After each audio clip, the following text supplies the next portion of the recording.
Welcome to Maine Quality. I'm your host, Orion Breen, and with me today is Cullen Ryan of Community Housing of Maine. How you doing today? Doing well. What would you like to get the word out about? Well, a couple things. So, one is that folks that experience homelessness are really struggling during this time. They've been struggling throughout the whole pandemic. It's really represented a significant challenge, and a lot of organizations have really come together to help make the world better for people who are in this more challenging set of circumstances. And I just want to really acknowledge how hard the homeless shelters have worked to make room for people and to spread out, and how hard folks at the Maine State Housing Authority and DHHS have worked to try to make sure that people have access to housing and services. But my organization creates supportive housing, particularly for folks that need some additional support, folks that facing huge challenges. And I just will say that the folks that are housed in my housing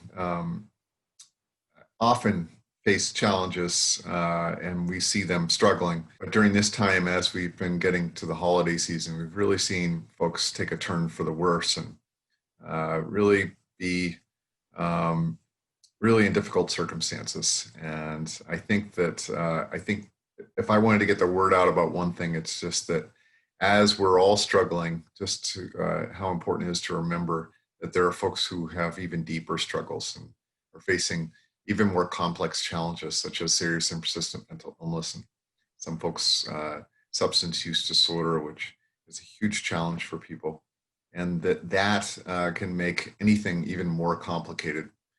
And it takes all of us being kind to one another, and also being welcoming and inclusive, so that folks feel welcome in their community and have the support they need in order to be successful.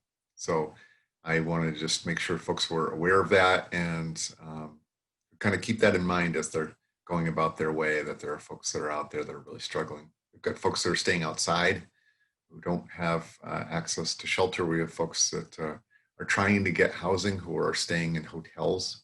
We've got folks that are staying in homeless shelters that really have no place to go. And the housing market is really tight. Those of you who've been trying to get a place to live, you know it's really expensive, and you know that places are hard to come by. And for folks who have experienced homelessness, that struggle is even harder. And for folks that have complexities underneath their homelessness, it's harder still. So, How can people get involved? What can people do? first thing that folks can always do is to just be kind to one another. We see people that are outside. We encounter people who are on the streets and having a tough time. And I think that all humans do really well when they're treated with dignity and respect. And so offering dignity and respect to people is a good thing to do. And I don't think that necessarily has to take the form of money. I don't know that folks who are asking for money necessarily, is the best thing that folks really need. I think folks that are asking for money often are in need of things like food and a place to stay, and permanent housing that they can really have their needs met in. And so I think what is being asked for is a small token in that direction, but things people can help the nonprofit organizations that are out there really trying to create comprehensive change for folks that are having a tough time. People who help people access shelter, people who help people access food, people who help people access housing. Those organizations are doing some really important work, and folks can help those organizations extend their reach and be able to do more good. And that ultimately will help people probably the most efficiently. Smaller things that folks can do are just be welcoming. We sometimes think of people who are different than us as others, and these people and those people and this sort of thing, and get really scared and worried that somehow they're different and represent a threat to us. And I think that an open mind and a welcome heart is a really good thing to have, and coming to understand that people who are facing really trying times are not at their best. But when folks are stable in housing, we start to see a new side of that person emerge, the true side, a person that is really caring and conscientious and kind and grateful. And we find that even people who have been homeless for decades, once they're placed in housing, just if obviously folks need the support to be successful in their housing, but we find that the housing makes all the difference in the world. People really they're new people when they're in housing compared to when they're not. Just as you can imagine, any of us would be, no one does well without housing, and everyone does better with housing. So we see, no surprise that we have something like a 94 to 95% success rate with even the people who've been homeless the longest, people homeless for decades. We put them in housing, they're 95% chance of success in that housing. And so somebody who may look like it would be pretty impossible to picture this person in housing when they're outside and homeless and staying in homeless shelters and really struggling with behavioral issues, they look a lot different when they're in housing, just as you and I do when we're not under stress and strain. And I'll just say that for people with serious and persistent mental illness, oftentimes the way that we see that manifests itself is through people being psychotic. They're not oriented to a person, place, or time. And those kinds of features are exacerbated by stress. So we see people having their worst struggles when they're under stress. And arguably the most stressful situation that any human being can be in is homelessness, particularly chronic homelessness. So it's no surprise that once we move somebody into housing, we essentially subtract that stress that has to do with being homeless. And you subtract that stress, you subtract a lot of the triggers for those symptoms, and people start to clear of those symptoms, and they look much better just for having a stable place to live. So when I say be welcoming to people and inclusive in your neighborhoods and say it's a good thing, know that what you're really doing is you're investing a leap of faith on another human being and recognizing that you're going to get a different version of somebody once they move in. You're likely to get somebody that's a lot more like the rest of us and a good neighbor, as opposed to what you might fear or imagine from seeing people when they're having a really tough time and struggling. And I think all of us can recognize that all of us face struggles from time to time, and there's times that we're not at our best, and we maybe want to forget that or hope that folks didn't see us in that kind of circumstance. Homelessness is very public, and people often see people having those kind of tough times. So we have to forgive and allow people a chance to really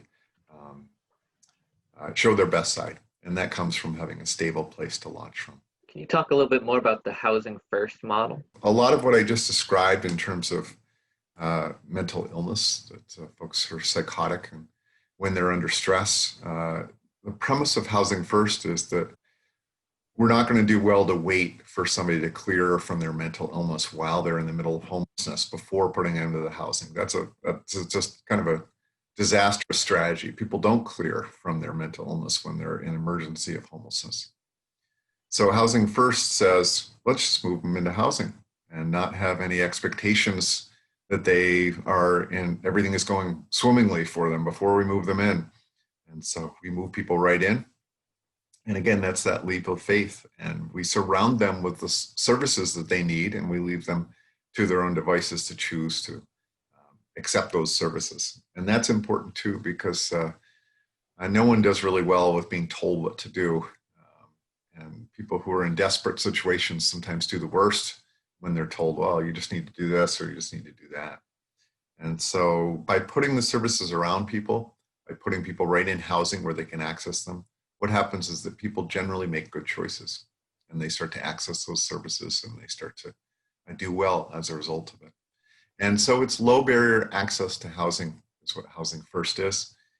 People still have to follow the lease. They're expected to follow the terms of their lease and not do things that will interfere with their neighbors' enjoyment of privacy and their own tenancy. So folks do have expectations that they will adhere to the lease. But what we find is that people do much better when they're in housing.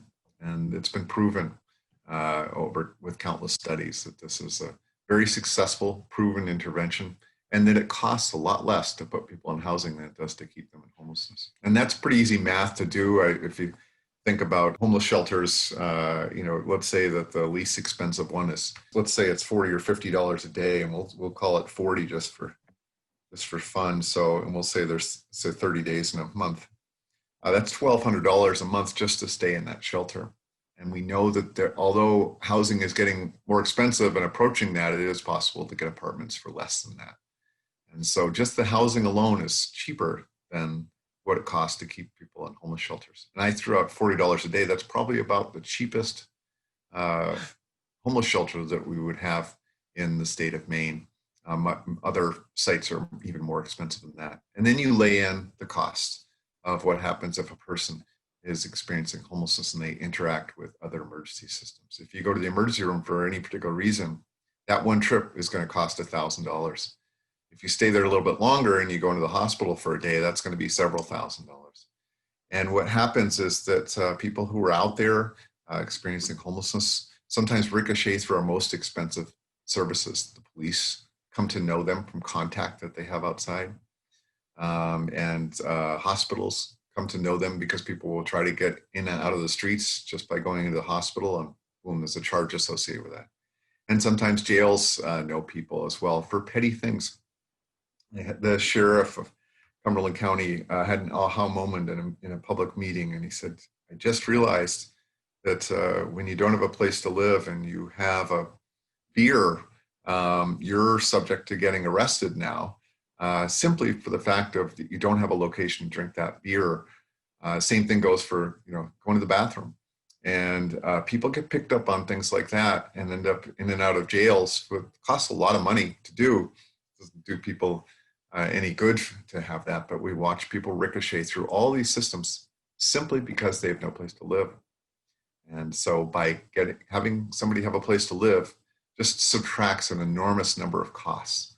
And we watch people get well and much better outcomes. So it's a winning strategy, but we don't yet as a society invest resources enough into the stability type of proactive arrangements like getting people into housing. We're instead investing it in, and not enough, but into the emergencies that are caused by that. Emergency shelters, emergency rooms, and police and fire and rescue, and jails, and sometimes even prisons. And so we are choosing to spend an awful lot of money to have people touch all of these emergency systems.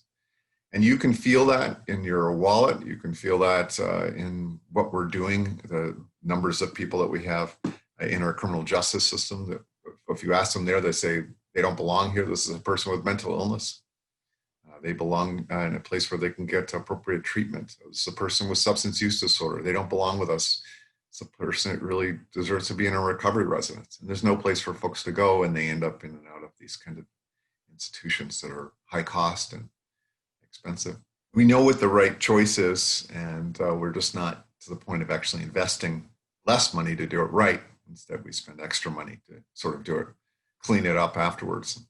And it also affects us if let's say over the holidays, you slip and injure yourself, break a finger or something, and you go into the emergency room. I can guarantee that that place is going to be packed, and you'll be waiting for hours and hours and hours. And that's going to be a cost to you, your family. And it's busy because there are a bunch of people who are in and out of there a lot because they don't have a place to live. And if we were to subtract that group out of the mix, all these places would be able to work better. Can you share some success stories? Sure. My organization houses about 1,000, I think we're about 1,060 people right now in 81 properties and 780 units of housing. So we have this huge long list of success stories because we watch people's lives transform from having housing and the support they need.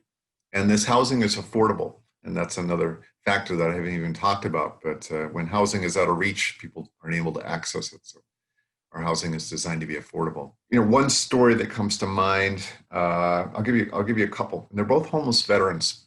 One is a homeless veteran who is living outside for 15 years with his dog, prior to moving into a recovery residence. And this individual, pretty ornery guy, moved in. They had the folks that were in there had to vote to accept his dog. He's now been there for 11 years. He turns out is a master craftsman. We've empowered him to do work on the recovery residence that we have there. He's rebuilt, refinished a set of stairs, hallways, bathrooms, some walls, some ceilings. He just is amazing at his work, but we have to give him a lot of time and space to do it because he sort of does that as part of his recovery. He feels good about it. We feel good about it. We empower him to go get the materials he needs. He comes back and he works on a project, and the projects take a long time, but they are amazing when they're done. And he feels he's full of pride, and the folks around him can see it. But this is an ordinary guy that has a tough time with folks. In the first few years were touch and go, and every now and then they're still touch and go. He can really have a tough time. There's a reason why he was outside for 15 years, just all by himself with his dog. And he's come around to where we're approaching that same number of years inside now, in one place with stability. And things have really changed for this man. Somebody who did active military service and combat a really complex array of challenges that he's faced. He's worked closely with Togus, and they provided a lot of support to him. But I think that's his success story, because what's happened is that he has really been an anchor for this house. Challenging individual though he is, he's really helped his fellow veterans get stability. So anytime there's an opening, he wants to fix up the room and make it really nice for that new person coming in. He's going to give that person a tough time, but he wants to make sure that that room is in tip-top shape for that gentleman to move in. And then he sets the bar high in terms of the housing. Everybody's got to pitch in and help, and sets a tone. But he's helped a lot of people, and he's shown himself to really help people at end of life care, because we've had a number, unfortunately, several veterans who were homeless who lived in this residence who have passed away. And that's not uncommon to see people in their 50s and 60s who pass away soon after getting the housing, because when you're under that kind of stress, things get sort of put on hold, cancers and other things like that. And as soon as you get into housing, all of a sudden you start taking care of yourself and you realize, oh my gosh, I've got this and I already that. It can catch up with you and take its toll. We watched that happen with a number of the gentlemen who've been living there. He has been there for each one of them. He's helped them through the end of life challenges. He's helped them to access additional services. He's advocated for them to make sure they had their needs met. He's really stood by these folks that he welcomed in and supported and stood by right to the end. So he was the ultimate friend for each of these folks. So that's just one story, and he's got more to tell. There's more stories that are coming just from his positive existence and stability and sobriety and recovery. And another was also a homeless veteran that moved into just one of our veteran apartments. And he did well there, reunited with family, reunited with his children, and he ended up moving from that one-bedroom apartment into what had been a group home that my organization had been running, and took that over as a house, and moved in with the mother of his kids, and also brought in his mother. So they had a whole family system inside this house, and it offered them enough stability that he was able to gain traction financially. And he moved from there. He bought a house and moved into it, and is still living there. So he's got this whole family system. They all surround him. He came into us isolated, really in tough shape, not doing well. He has moved out of there into his own house with dignity and pride, and all of his capabilities really shining, and a whole family system that's benefiting from his ability to do the work on himself. And each member of that family has been allowed an additional level of stability as a result of this. So we have to recognize that if we help one person, it's really touching an iceberg of all these people that surround each person in terms of wellness. I think those are two good stories. but there are thousands more. It's amazing. What do the wait lists look like for housing? They look long. They look to people like hopeless, a sense of hopelessness. They look worrisome. I just had contact with somebody today who had been in some by housing period of time, I think in recovery 7 or 8 years ago. He's since gotten married and but is stuck living in his car. So I'm trying to work to help make sure that there's some outreach support services. But he's in a tough situation because he has some disability income that won't be coming until the first of the month. And it's getting colder, and he's out in his car with his wife, wants to get into housing and sees that as a barrier between he and that housing. And we're going to see if we can solve that and get him somewhere into a hotel or something. And I don't know how or when we're going to do that. We're going to try. But to that gentleman, housing looks far away and distant and maybe a hope. And to reach back, 8 years to somebody you happen to meet in passing and say, hey, can you help? Shows me desperation. And that he's tried lots of different avenues, and I'm going to try to do what I can do to help him. We've got work to do, I think, as a society to make sure that there's room for all and that it's accessible by all, because we know that no one does well without housing. Just thank you for the work that you are doing. I know it's amazing hearing some of the success stories, and just shocking and disturbing thinking about the number of people out there who just need something as simple as shelter and they can't get it, and they're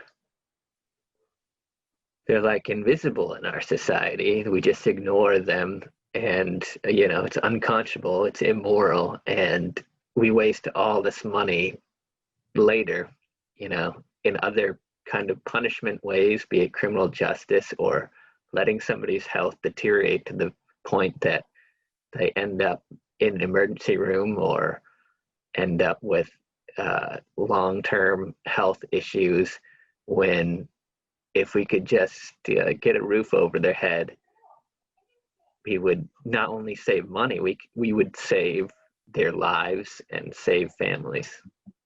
That's absolutely right, and well said. Is there any policies that should be changed on local, state, or federal level that could help make a difference? There are a number of them. We're not going to solve the housing affordability alone in Maine. It takes federal resources, investments in development of affordable housing, and we're doing that, but it's really happening at a snail's pace. There's no way that we're going to catch up with the need at the pace that we're going. So we need to really hit the accelerator on that. We need rental subsidies, which really level the playing field and make it so that people are paying what's considered affordable, which since the 1930s has been 1/3 of what you have for income. If you can pay a third into your housing and save the rest of your income, you're considered in an affordable housing situation. So rental subsidies do that. People pay a third of their income, and the rental subsidy picks up that piece between what they have and what rent costs. So that levels the playing field, and we watch people do well and move their way out of poverty into stability as a result of investments like that. But those investments have been cut. They were cut pretty dramatically during the Reagan administration in 1980, and we watched homelessness mushroom. They were cut again in 2000 during the George W. Bush administration. And again, we watched homelessness mushroom. If you were around and you looked around, you saw really very little homelessness before 1980. And you saw it intensify through the 1980s and really again in the 2000s. And so those cuts that came from the Reagan administration to HUD, Housing and Urban Development, which funds Section 8 program, those cuts that happened in 2000 and back in 1980 were purposely done, or choice that we made, and the consequences were huge. And we still haven't caught up with that. When we talk about trying to get a really good budget out of HUD, we hope to get back to like 2009 levels. Imagine what things cost back in 2009, 11 years ago. And we're hoping to get to that amount of investment. And housing has only gone up dramatically since then. So we are not really investing. If we could really decide to really invest in these resources to create more housing, that would be great. The last time that we had an adequate supply of affordable housing in the United States of America was in 1977. We went downhill starting dramatically in 1980, and we really have not recovered since then. And you see it around us. And what you said was spot on, that we're paying for it. We're paying for it dearly. And we're paying for it when we have children with families that are forced to grow up and with the trauma of experiencing homelessness and housing instability. We're paying for it when we see people who have food insecurity and don't know if they're going to have an adequate amount of food to feed themselves or their family. Tonight, we see it in terms of the outcomes of people who just don't know if their future is going to be stable. It's really hard to shine and do your best when you don't know what's going to happen tonight. What happens tonight takes precedent. What happens in the emergency takes precedent. What happens in the future becomes distant and remote. So yeah, we can change those policies. There are some state legislative bills. There's one that works to try to target the 200 people who are ricocheting the most through our most expensive emergency systems. A bill that doesn't even cost money. It just says, let's get all these systems together. Let's get DHHS to talk to Department of Corrections, to talk to the county jail system, which is separate from the correctional system. So talk to the hospitals, which all operate in separate entities, to talk to homeless providers, to talk to housing providers, and get us all in a room together and say, what can we do about housing these 200 people that cost us the most? They're ricocheting the most. Everybody knows them by name. Every single system knows them by name, and they're costing us a lot of system. Can we do something about getting each one of them housed one at a time and keep them there? If we do, we'll save this system a lot of money. That seems to me like a good idea. It had broad bipartisan support in the last biennium, the last session, but COVID caused the legislature to adjourn early, and it never got taken up. It's all set to go into the gavel. So that has to start again anew. Representative Victoria Morales has put that bill in, and she's put a number of other pieces of legislation in with about 30 or 40 colleagues that are really trying to do something about housing in this biennial session. Really doing something because they all realize this is something that needs to happen. And they're doing it, unfortunately, at a time where there's a $100 million shortfall because of COVID. And so how are we going to get these investments and these good policy choices at a time when we may not seem like we have enough money to do it? And it's always going to be like that. You're not going to have the money to do something that's smart and cost less because it seems like you're spending more money, because you have to do both at first and then you subtract the emergency out of it. So that upfront investment is a challenge. But there are policies to make sure that communities won't be able to discriminate against people and will welcome people, and that can help give people a nudge so that housing will get developed. That's good stuff. There are policies to try to invest in creating more housing. There was a affordable housing piece of legislation that passed through, and it's already almost doubling the pace of housing development. It's just about to start taking effect in Maine right now. That's going to make a huge difference. It was an investment. It was a bond. It'll repay itself, and it will pay great dividends, because what happens is when you start to have an adequate supply of housing, it means that businesses can now find employees that can work for them. And those employees can live close by and not be driving 50 miles away, because when you've got an employee that drives 50 miles away and their kids have to go to an event at school, that employee now has to leave their work and drive through all this traffic and get there and try to deliver their child to this or to that, or pick them up from that. And it adds stress and strain to a system. And it also makes it hard for employees to work around those kinds of situations. So if we can have people live right near where they work, we know that helps local economies. It helps the environment because people aren't traveling so much. We know that it helps families because they are able to be a part of one another and not just sitting in cars all the time. And so these are good, wise things, and there are policy decisions. So yeah, there's a lot of policy choices that are going to be ahead, and hard ones. And I hope that we'll be seeing good choices made by the legislature and the governor this year, and also by the federal administration, because that's where a lot of the major resources are going to be decided. Well, we were already in a state of emergency when it came to housing, and now the country is in an official state of emergency because of the pandemic, and it's really tough right now. And it's it's not going to be a quick recovery for most people. You have less income or no income because businesses, especially the hospitality industry, is devastated. And we talked about people who are chronic homeless, but this idea of the temporary homeless who potentially will become the next round of chronic homeless is truly frightening and devastating. And somebody loses their job, or they're in an abusive relationship, or they have abusive parents and they need to get out of their current housing. And maybe in the past, people could couch surf with friends for a little while, but we're in the middle of a pandemic, and you have winter coming, and you have people who are like you said, they're living in their cars, and the temperature is not summertime. And we had this election, and I don't really recall people talking about housing and homelessness. This is a big issue, and this is talk about pandemic supports. We need to support our businesses, but we need to make sure people can have a roof over the head, because if they don't, then how are they going to have a job? That's right. We need to be thinking of housing as infrastructure. Somehow we think of roads as infrastructure, bridges as infrastructure, but we've left out housing, and although we spend time driving around on roads and going over bridges, and we need these places to exist and be safe, you can see that somehow we've just left out of the equation this idea of where do you stay when you're not traveling. Everybody needs one of those places to make things work. It does not work without it.